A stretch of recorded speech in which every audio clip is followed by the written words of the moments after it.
Hi friends, ಇವತ್ತಿನ SP vlog special ಉಪ್ಪಿನಕಾಯಿ. ಈ ವಿಡಿಯೋವನ್ನು ಕೊನೆಯವರೆಗೂ ನೋಡಿ, ನೀವು ಎಂಜಾಯ್ ಮಾಡುತ್ತೀರಿ ಎಂದು ಭಾವಿಸುತ್ತೇವೆ. ಮರಗಳಲ್ಲಿ ಬೆಳೆದ ಬಿಂಪುಲಿ. ಈ ಬಿಂಪುಲಿಯನ್ನು ತಂದು ಅದನ್ನು ಸ್ವಚ್ಛಗೊಳಿಸಲು ಮೊದಲು ಎಲ್ಲಾ ಬಿಂಪುಲಿಗಳನ್ನು ನೀರಿಗೆ ಹಾಕಿ.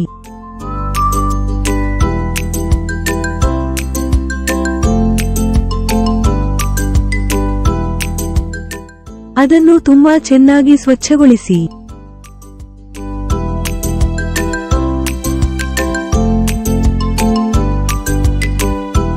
ಇವುಗಳಲ್ಲಿ ಪ್ರತಿಯೊಂದನ್ನು ಚಾಕುವಿನಿಂದ ಕತ್ತರಿಸಿ. ಮಧ್ಯಮ ತುಂಡು ಕತ್ತರಿಸಿ. ಕತ್ತರಿಸುವಾಗ ಜಾಗರೂಕರಾಗಿರಿ.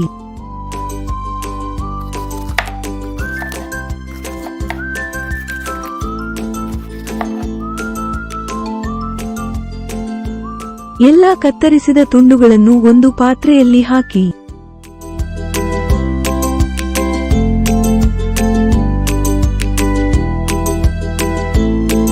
ಈಗ ಎಲ್ಲವನ್ನೂ ಭರಣಿಗೆ ಹಾಕಿ.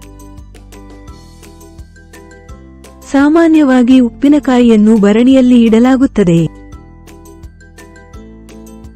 ಈಗ ಭರಣಿಗೆ ಉಪ್ಪು ಹಾಕಿ. ಸ್ವಲ್ಪ ಉಪ್ಪು ಸಾಕು.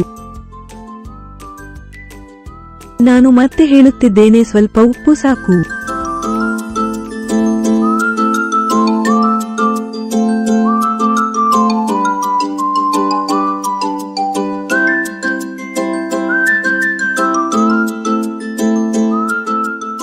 ನನ್ನ ಯೂಟ್ಯೂಬ್ ಚಾನೆಲ್ಗೆ ಪ್ಲೀಸ್ ಲೈಕ್, ಶೇರ್, ಸಬ್ಸ್ಕ್ರೈಬ್.